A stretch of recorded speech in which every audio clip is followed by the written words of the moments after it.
Hello, everybody. Hi, welcome to another grad panel. How's everybody doing? Hi, Ian. How are Hello. you? How are all of you guys doing? Good. Awesome. Really Okay, well, thank you. that's awesome. So this is what we're gonna do. To start off, to wait a couple more minutes until everybody starts joining. Sadi's gonna go ahead and drop down the link to enter a giveaway. We're giving away a free pair of AirPods. So if you wanna go ahead and enter, we're gonna link the link down below, and then we'll be announcing the winner at the end of the call. So she'll go ahead and do that. And then for us, we can get started by first tell me a little bit about yourself, what you were doing before joining Avocademy, and where you're currently working at now. And then we can start off with Ian, and then you guys can just choose who wants to go next. Okay, awesome. Well, first of all, thank you so much for having us here and for letting us be a part of this cool panel. I think it's really an awesome opportunity to give back to other UX designers that are up and coming. So it's a really cool opportunity to also tell our story as we came to Avocademy. So I first came to Avocademy after spending the better part of 15 years in professional theater. So I worked mainly as like a stage manager, production manager. I've done directing, playwriting, and acting as well. And most of my work was on the administrative side. And I kind of got pigeonholed on the administrative side of the arts. And I wanted to find my way back to the artistic side. And so I went and got my MFA in dramatic writing from the University of Idaho. And while I was there in my last year, I came across this article that talked about the power of storytelling through UX design. And I was really intrigued. I was like, that's kind of right up my alley. I've always loved technology and I've always loved storytelling. I'm about to finish my degree. And I really was like, well, what am I going to do with it besides teach or write? And I saw this as an opportunity to explore a new avenue that maybe isn't a path is often taken. So I like to continue to learn and challenge myself. And so I saw this as a great opportunity.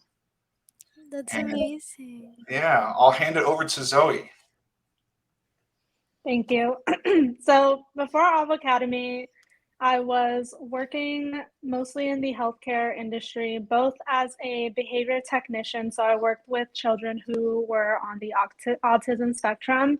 And I've also worked as a clinical and community researcher, both inside of my undergraduate institution. I went to USC and got a BA in Health and Human Sciences. So I did research there. I didn't really have an idea of what I wanted to do with my career after I graduated. So the logical step for me was to apply to grad school, which brought me to the East Coast from California. And I started grad school pursuing my master's in public health, kind of just wanting to help people, I guess, and make the world a better place. I quickly got drained and was experiencing a lot of poor mental health personally, just because I was just so tired and drained, and the system can be hard to work in. And so I was just kind of doom scrolling TikTok, and I saw Avocademy's TikTok, and I had no idea what UX or UI was, but it sounded like a cool career because it included aspects of creativity while also integrating pieces of research and obviously a user-centered focus, which has to do with my experience as a behavior technician. So I decided to just kind of jump the gun and try it out. And now I work full-time with Rockland Trust Bank as a UX and UI designer. That's so cool. And Zoe, I have a quick question for you before we hand it off to Morgan. Sure. When you were navigating through TikTok, did you see Avocarla? I think so. It was early on, so Maka was primarily the person who was on TikTok. So you missed me in an Maybe. avocado suit. No, I'm just kidding. Yeah. Awesome. Morgan, I'd love to hear a little bit about your background as well.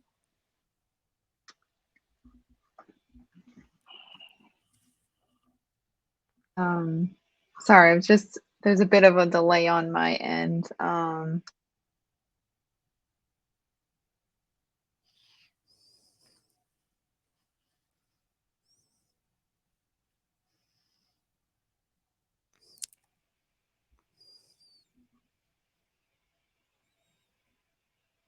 Can you hear me? Yes. Okay. There's a bit of a lag on my end, so apologies for that. But yeah, my background, I several years ago, I lived in Los Angeles and I worked at a media agency as a search engine marketing specialist. So basically, I was doing um, only quantitative data, day in and day out. And I had heard of UX, UI, but I automatically assumed that you had to be a developer or you had to know code in order to be a UX designer. And it wasn't actually until after I had already left the agency and I started doing freelance that I came across a book as well, that was called Designing Your Life. And it was applying um, design thinking process to like your actual personal life. And I was considering a career change. And so as I read more about design thinking and the many roles that one can do within UX, there I was immediately drawn to UX research because I realized that I did not need to know code, and that it really touched on a lot of the skill sets that I had learned previously, but also more naturally, kind of how I think and process information on a more like creative problem solving um, part of the spectrum. And so I basically started off doing like teaching myself with a lot of YouTube videos and just reading a bunch of articles. And I had found a lot of free resources. And then eventually I really wanted to um, continue to grow and develop my portfolio because I was dead set on transitioning into this career path. And so basically brought me to Avocademy as I was searching for boot camps to build my portfolio. And I guess the rest is history. After I graduated, I was, doing the whole interview process and then eventually landed a job at NetSuite at Oracle, which I've been there now for a year and a half. That's awesome. That's amazing. A year and a half doing UX research. Are you focusing on that now? Yeah, so I'm still a UX researcher, and that's I think where I will stay. I really enjoy it. Definitely more of the I love interacting with users. I then think that was one thing I was definitely missing at the media agency job is I was getting all of this data, but I was never meeting with users. So I love qualitative data, Mm. and I also love the organizational part of research too. It's really, really fun. I enjoy the research aspect too. I love the whole like competitive analysis and comparing everything together. It's just like so cool. But awesome. Thank you all for sharing a little bit about where you were at before you decided to join Avocademy and then where you're currently at now. So, right now, I want to give a little explanation on what Foundations is and CJ, Career Jumpstart, before we navigate into more questions. So, for those that are watching, Foundations is our educational course. You'll spend 16 weeks learning UX research, UX design, and UI design. You'll be able to complete and add one project to your portfolio website. We offer unlimited mentorship and also help you with your resume. Once you complete foundations, you'll get certified and receive a badge that you can put on your LinkedIn profile. And then you'll be able to apply to Career Jumpstart as a step two if you're looking for a full time job as a designer, where you'll spend 2 weeks working on advanced design skills, 8 weeks completing your portfolio with real world experience with real companies like startups and nonprofits, and then it takes about 2 to 6 months for job search. So essentially, the end-to-end process from completing the foundations course until you get a job can take you from about 8 to 12 months to fully dive into the field. And now, with that little explanation about both foundations and CJ, I wanted to talk about timeline. So, essentially, how long it took you to complete foundations and then your journey throughout CJ as well. We can kind of estimate, it doesn't have to be exact if you don't remember. And we can start off with Zoe if you want to give it a try. Sure. I don't remember, but I remember in foundations, I started in the beginning of 2022. I remember I got COVID, so that's why I fell behind in foundations by a week or two. And then right after that, I jumped straight into CJ, and I worked on, I think, 3 client projects. I don't remember how long it took, but yeah. It's okay. No worries. But how long did it take you roughly to like get a job, do It you took think? me 2 weeks to get a job, which is on the Cool. quick end of things. Yeah. I will preface that by saying at the time I wasn't in grad school anymore, and I wasn't working either. So I was unemployed and not going to grad school. I only had myself to take care of, so it was easier on the financial side. But I was doing CJ basically as if it was my full-time job, dedicating most of my time to that, as well as the application process, which I think contributed to me getting a job that quickly. Yeah, definitely. And what about you, Ian? Yeah, for me, I started in the beginning of 2021, I think it was January, and I was there for in foundations until about the end of March of that same year. And so 2, 3 months. And then I started the job search almost right away. I think I took like a couple of weeks to like decompress and like say hi to my family. Um, and then I jumped right back into the actual job hunt part of it. And so about mid-April through September 29th is when I signed my actual offer of last year. So, and then I've been working at Norwegian Cruise Lines, specifically assigned to Region 7 Seas cruises since September of last year. That's really cool. If you ever want to take a cruise, all you have to do is fly to Miami because they have so many Actually, cruises here. actually, I moved to Miami as part of my deal. I work on site, and What? I live down here in Miami now, and enjoying the sunshine and palm trees, which is another crazy thing that Avocademy offered me was an opportunity that I never thought I would ever have, which is it's already taken me places that I never thought I'd go. So, That is amazing. So, welcome to the palm tree life. It's pretty awesome. What about you, Morgan? Tell us a little bit about your timeline. Yeah, my timeline. So I started when I guess I forgot to mention this in my intro, but when I found Avocademy, I actually was also in grad school. Um, I was actually getting my master's in Spanish education because I always wanted to do UX with education technology. Um, and so in my mind, it was okay, I'm going to get my master's in education, and at the same time, I'm going to do a boot camp and then finish them at the same time so that I can have these case studies specifically tailored to the type of industry I was looking to get a job in.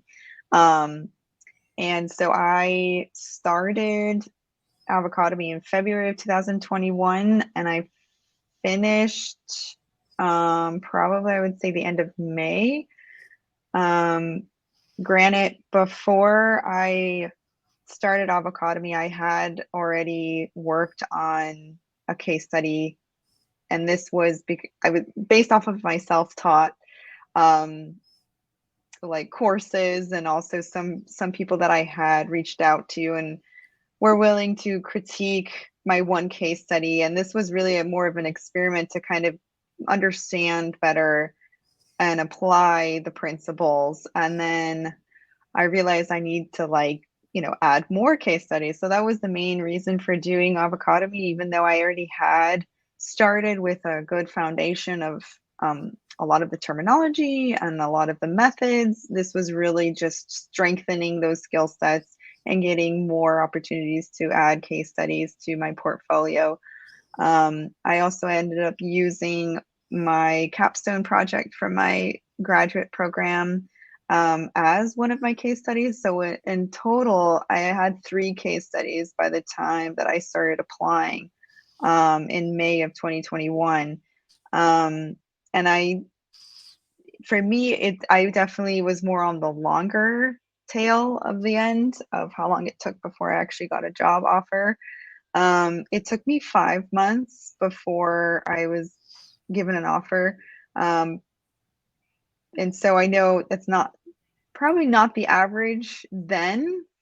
I know now it's a little bit more difficult considering the market recently, but it ended up being, when I look back at it now, it ended up being the best fit for me, even though I had several, many interviews. The place where I work now, it has been a really great fit for me, and I for them. So That's awesome. Well, I'm so happy that you're enjoying it. And I feel like it's like what you said, it takes different amount of time for everybody. So for some people it can take 2 weeks, for other people it takes 2, other 5s, other 6 months to find jobs. So it doesn't necessarily mean that it's anything bad or good if you get a job faster or not. It's just a process and it's different for everybody. So I'm super glad you mentioned that.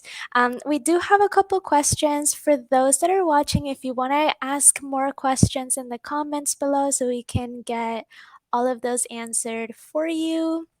We're super excited to walk through them. Um, I have this first question by Roy, which is, how many jobs were you offered, if you remember? And then whoever wants to go first can go first. I can go. I was offered 2 jobs, not at the same time. I was offered a job about 2.5, 3 months into my job search process, and that got all the way to a verbal offer. She's like, "I'm just doing the paperwork. I'll call you in the morning," and that went on for a while, and it was really hard. And so the job hunt process has ups and downs and highs and lows. But when I did finally get this offer from Norwegian Cruise Line, it was just that much more satisfying to actually be able to sign it. So it's a journey and it's a process. There's going to be lots of ups and downs with that whole job search process. So it's daunting, but just keep your head up. Definitely. What about you, Morgan? If you want to go next. yeah, sure. So like I mentioned previously, technically only got 1 job offer, which is where I work now. However, as I was going through the grind of applying and interviewing, I did have a fair number of interviews where I went past like the 3rd or 4th round. So it happened about twice where it was between me and one other person, and they ended up picking the other person because they had more years of experience, which is understandable, which is why, they say, and this is almost applicable to any industry, it getting your first one is the hardest part because everyone's looking for people who already have experience. So yeah, that's what I have to say about that. That's awesome. What about you, Zoe?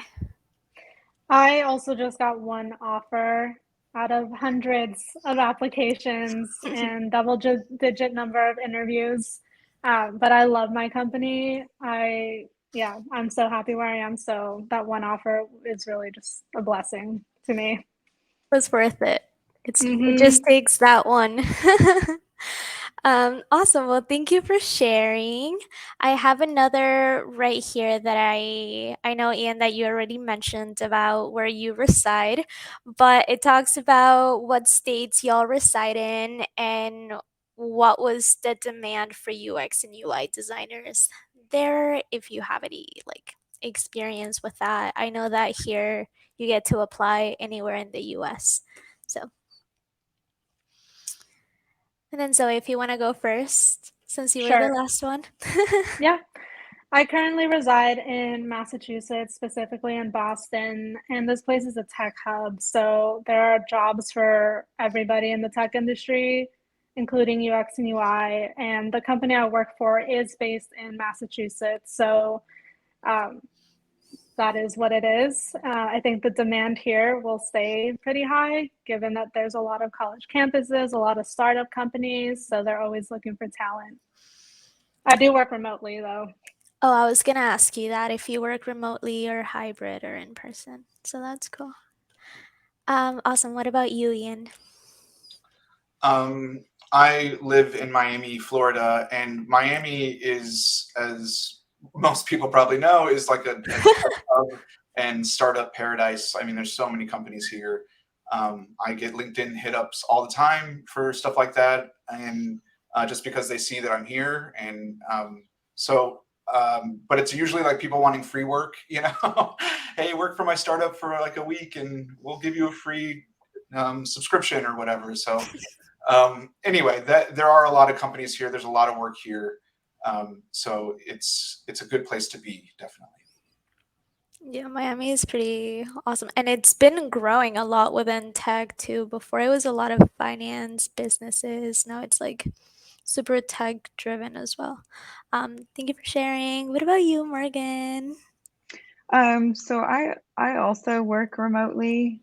This position was actually always remote, even prior to the pandemic. But I did, when I was going through my search, my job search and interviewing, I was specifically just looking for remote jobs. So I think it really does depend on the types of companies you want to work for. Because there are still a ton of jobs in this field that are only remote or some that are hybrid. Um, I really don't see a lot of on-site only anymore. So yeah, I think it really just does depend on the size of the company, the type of company, what their needs are. Yeah, no, for sure. I feel like I hear more about people getting remote opportunities than like hybrid and in person within UX and UI design. But again, it depends on what you're looking for. There's still kind of options for everything. Um, but that's awesome. Thank you all for sharing.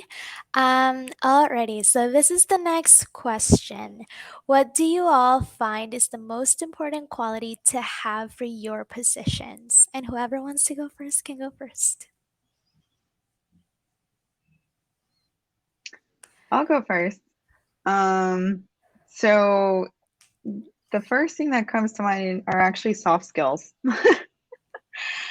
Because to be perfectly honest, a lot of the skills that we learn, to do the actual work is something that anyone really can learn to do.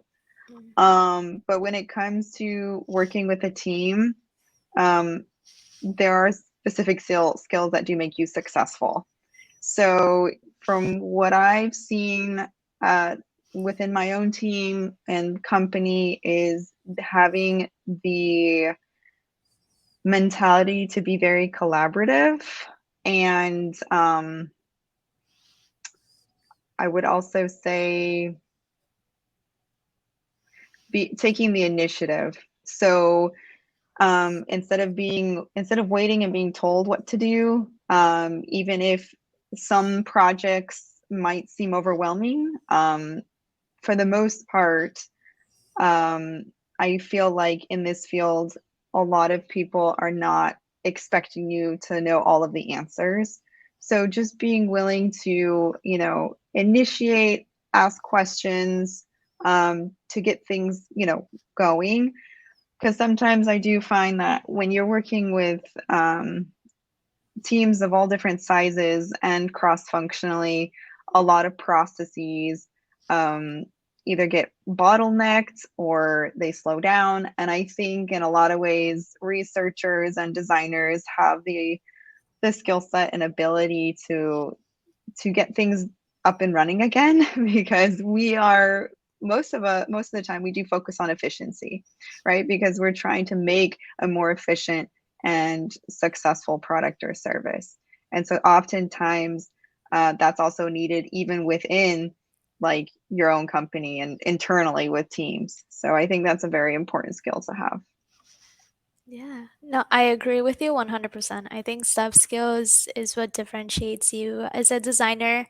Like being able to sell yourself, to have good communication skills, to problem solve, think outside of the box, be innovative. Like those are things that are going to set you apart. But yeah, thank you for sharing, Morgan. What about you, Ian? Yeah, I think you hear this a lot when it comes to UX and UI design in general, but I think empathy is the core of my job every day. And I Mm-hmm. think it's different than what you think of when you think of UX and UI. It's more of like I need to have empathy for the people I'm working with and that are around me. Kind of like what Morgan was saying, that half the time I know what I'm doing in Figma and within my work. What you don't know is the ins and outs of interpersonal relationships at work and how someone really had a really terrible night the last night. And now they're in this meeting and you're having to make decisions with them and they're not having a great day. And so being able to have that level of empathy for that person that's sitting across from you, and not only the person sitting across from you, but also the user, and making sure that the user is also the center of that empathy too. And a last part of that is empathy for yourself. You need to be able to give yourself space and grace as you learn, because this is a field where you will never stop learning. As soon as you think you got it and you're at the cutting edge, something else comes out, someone else comes up with another idea, the next website or the other cruise line is doing it better.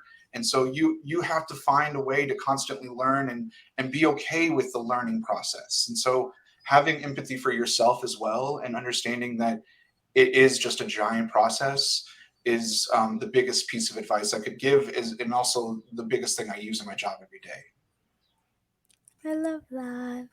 And what about you, Zoe? What other little piece of advice could you give to us? Yeah, echoing Ian and Morgan about the soft skills, specifically being a self-starter.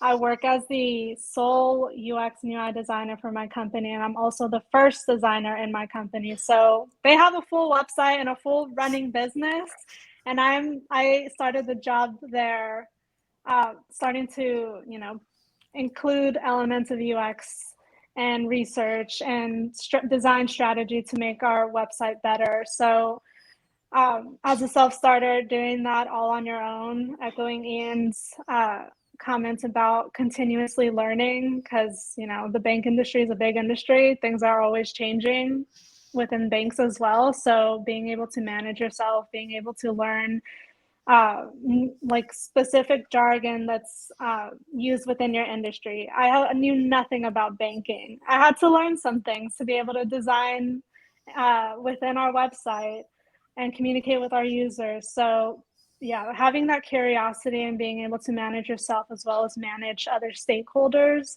that you work with, super, super valuable. Were you onboarded specifically to understand more of the finance side, or was that research that you did independently? I had to do that independently. I work within the marketing team, so mostly focused on like the financial education side, but I'm also like I'm also the lead of maintaining everything that goes on within our Mhm. ginormous website. So I have to understand some things. I don't have to be an expert in banking, nor am I, but um, curiosity is always appreciated. And I ping my boss like after every meeting asking, what does this mean? Why do we care about this? Why do we care about what this other bank is doing in the specific part of banking? So, yeah. Yeah, and it also helps you understand the user too. Like the more you understand the business side of things, the more you can understand what the user wants to see as well from that side. So yeah, thank you all for sharing again. I feel like I say it all the time after every question, but I'm honestly super thankful. Okay, so this one is a little interesting and I love it. Is what has been the most challenging part of being a UX and UI designer? Then we can start with Morgan. Yeah, so this touches on, again, what I mentioned before regarding soft skills. And again, I think it depends. You have challenges depending on, again, on the company. For NetSuite, which is owned by Oracle, is a huge corporation.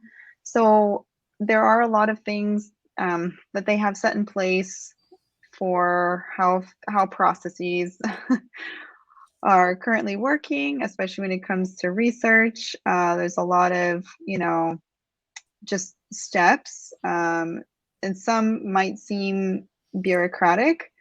So having the ability to work well with other people and to try to work together on building and reinventing in some ways a better process. Because the most challenging thing for me is the length of time it takes to get a research project going, especially when it deals with recruitment, and where we're recruiting from. So the team that I am specifically placed on covers clients within Latin America. However, there have been times where not only are we recruiting from countries in Latin America, but we're also recruiting, other countries outside of the US. So there are some legal things we have to work with when it comes to incentives, and also just scheduling. It's a lot harder. It's easier said than done when you have everything ready and set to go, and then like, okay, now it's time to schedule my interviews. But you're working with multiple people's schedules, so not just yourself, but also, let's say, a designer who wants to also be present, or a project manager. And then of course you're working with the participant schedule as well. And if they are international, then you're working with many time zones. So a lot of things can be pushed back simply based on that. Awesome. And what about you, Ian? I think for me, the most challenging part of this is imposter syndrome. And I am constantly wondering and questioning everything, every decision I'm making, either in Figma, out of Figma, in meetings, out of meetings. And I think that it has to do with my own personal anxiety issues, but at the same time, like, I think that there's just this inherent thing where your job is to put unfinished work in front of people and say, what do you think? And that's a very vulnerable thing to do. And a Mhm. lot of the time when you do that, it tends to bring out these feelings in you of, oh no, is it good enough? Is it right? Did I do okay? Does it, what do you think? And, um, you know, a lot of the time in the meetings that I'm in, there's a lot of money in that room, and they don't have time to say, good job. You did a really great job. High five, like they just need to make decisions and move on. And so, finding ways to find that gratitude and that gratification of like, hey, I'm doing a good job. That's great. Taking those little wins here and there is a great way to handle the imposter syndrome that I kind of face on a daily basis. But I think it's just one of those things. As you grow more confident, you get a little better. You push back against people that are your boss's boss. You can say, I think you might be wrong. Yeah. But you just find moments of courage throughout that can help break that imposter syndrome. But it's definitely a daily struggle for me, at least. Listen, Ian, you're doing great, okay? Don't be Thank too hard on yourself. You're doing amazing. It is difficult. It's scary for everybody. Like, even if you're not in design, it's scary to bring up ideas and do different things. Like, it takes a lot from a person. But you're doing awesome. Don't be hard on yourself. It's easier said than done, but I promise. Um, what about you, Zoe? So one of the more challenging things kind of ties into my last answer, being the only designer on my team. Being the sole designer is not for the weak. I definitely think you need to have strong self-starting skills and curiosity and leadership and communication down if you decide to go that path. Um, I think it's challenging because you're wearing all the hats. You're doing vendor management, you're doing data analysis, you're doing UX research sometimes, you're doing the UX design and focusing on user journey, site mapping, and then you're jumping into wireframes and adding color and the UI elements to tie everything together and bringing in the brand voice. Sometimes you're doing UX writing, sometimes you're doing newsletters. So yeah, juggling all those hats and knowing when to prioritize certain tasks over others, being able to justify those decisions, because as a sole designer, everybody's looking at you to make the call that's gonna bring, align with our company's mission, redesign goals, and all that stuff, or have a negative effect. And what do people hate? Going back to imposter syndrome, making those decisions and then being afraid that you made the wrong ones and the company's gonna collapse because you designed something incorrectly. Like that'll exist. It weighs heavily on me as a sole designer, but yeah, it's also one of the more exciting pieces of it because I get to dive into all these aspects of being a UX and UI designer that I don't think I would have as much exposure to if I worked in a team or even for a bigger company. So it has its good points and then its hard realities, but I like it. And you grow really fast too when you're in a fast paced environment that you have to do so many different things. It's like, okay, I'm a grown up now and I have to get all of this done today. So I totally get that. Awesome. So I have a lot of questions here for us to look over. Um, I see this one, which is super interesting too. So it's what advice do you have about creating your portfolio for the job search? Um, so I'm gonna give an advice really fast, and then y'all can say one, too. The biggest advice I could give for creating a portfolio will be to add real client projects into your portfolio, either if you choose to go the career jumpstart route or if you choose to do it independently for the job search. I totally recommend you to find small businesses to work with and build that real experience, get the exposure of, dealing with stakeholders and collaborating with other people before you dive into the job search, because a lot of hiring managers and recruiters want to see that. Like Morgan was mentioning before, they want to see some type of experience under your belt. So that is my piece of advice looking from the outside in. But if y'all want to give a little bit of advice too on that, that'd be awesome. I'll go first. My biggest piece of advice is just join Career Jumpstart. I can't stress that enough. Like, it was great for helping to build a portfolio. They give you everything that you need. Even in foundations, you get like the bullet point list of everything that you need to be able to do that once and then go make it happen again. But Career Jumpstart was leaps and bounds for me for like my portfolio. But not only that, Career Jumpstart offers a support system that otherwise, after 300 or 400 job applications, I would have just been like, I can't do it, I'm moving on. Clearly there's not a job for me, but I had a support system through Career Jumpstart that had my back 100% and just kept me going. And so I think that there's something that's in the special sauce of Career Jumpstart that is way far and above what you're asking for when it comes to advice for the portfolio itself. But that's just my advice. I love that. What about you, Zoe? Can you give us a little piece of advice? I agree with Ian. Other advice, start early. I definitely lagged on my portfolio while I was in CJ, and it comes and bites you in the butt when you're like wanting to apply to jobs and don't have your portfolio ready. Also, I recommend starting on like a Google Doc or a Word doc and just kind of word vomit. Try and remember everything, every design decision you made.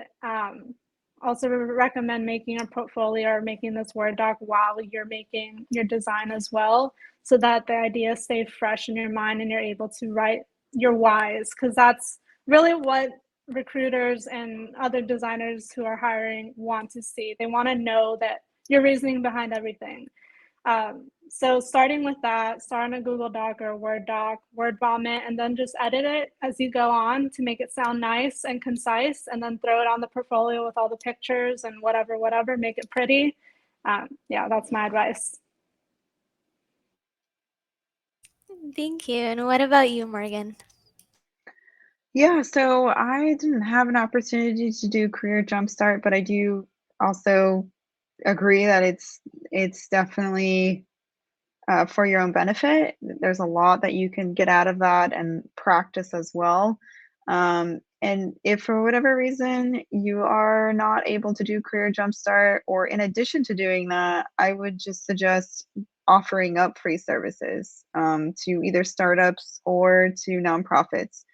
I'm pretty sure more often than not, they'll definitely take you up on that. Because when people are looking at your case studies, nobody is going to know whether or not you were actually paid for it. And you don't need to mention that. But you are, doing a real project for a real company.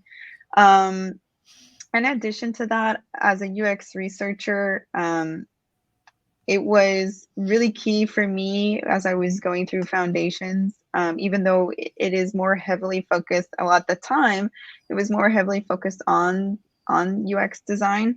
And so the best advice I got as I was building out my portfolio was to still include those design pieces, but just highlight and emphasize more of the research, or provide additional research methods that were used.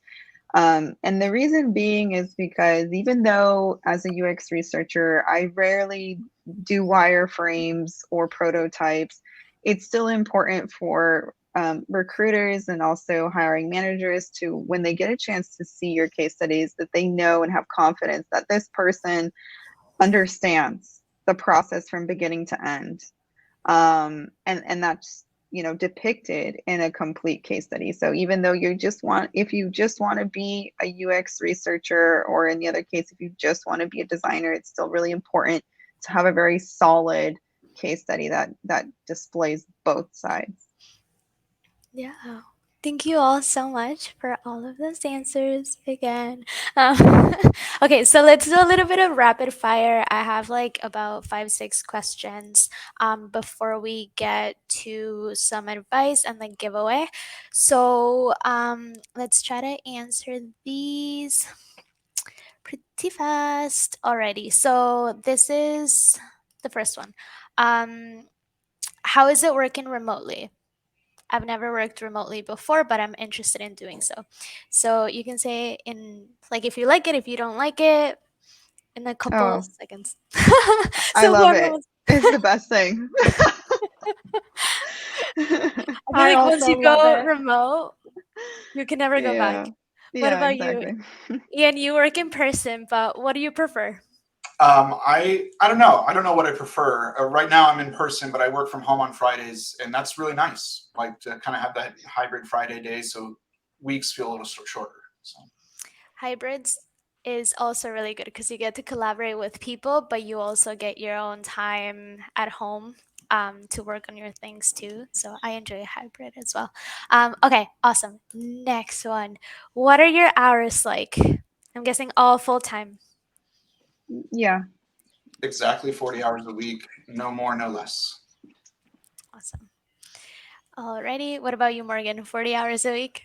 No more, no less. Yeah, it's so the interesting thing about working remotely is our hours are that we're supposed to be like online and available are technically from 9 a.m. to 6 p.m. Now, this is interesting because the team that I do work with are in different time zones, so that's why there is a little bit of leeway. Um, and the thing that I love most about working remote is I do essentially get to make my own schedule.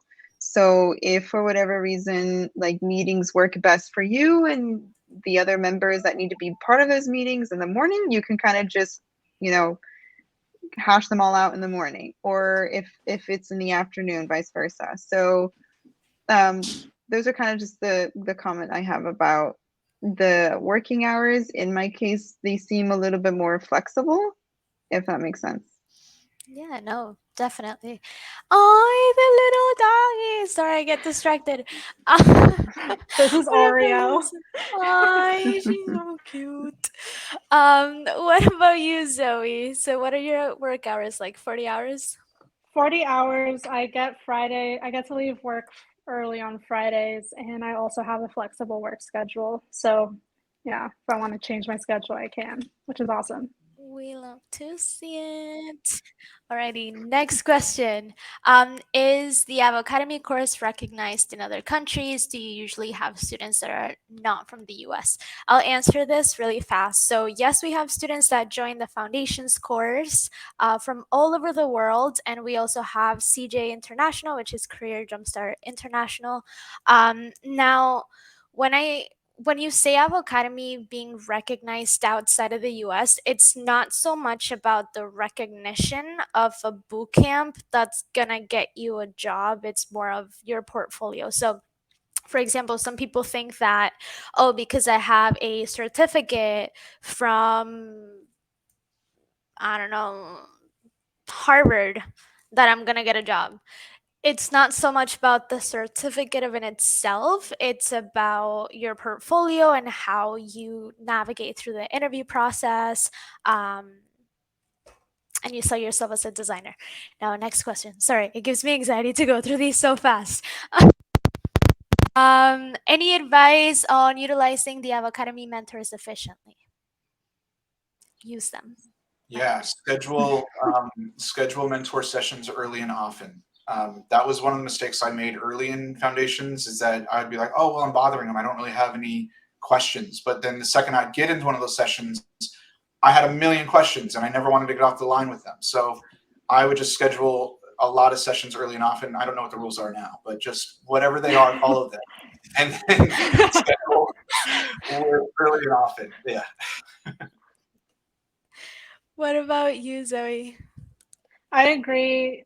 Even if you don't have specific questions about career, anything like that, it's a networking opportunity. The Avocademy network is strong. You can get job referrals through them once you get through CJ and all that stuff. And it's nice to know people that are everywhere in case you ever need a job in UX and UI design. So get to know your mentors, get to know other Avocademy students. Yeah, the network was my favorite part of this. Yeah, of Avocademy through and through. The community.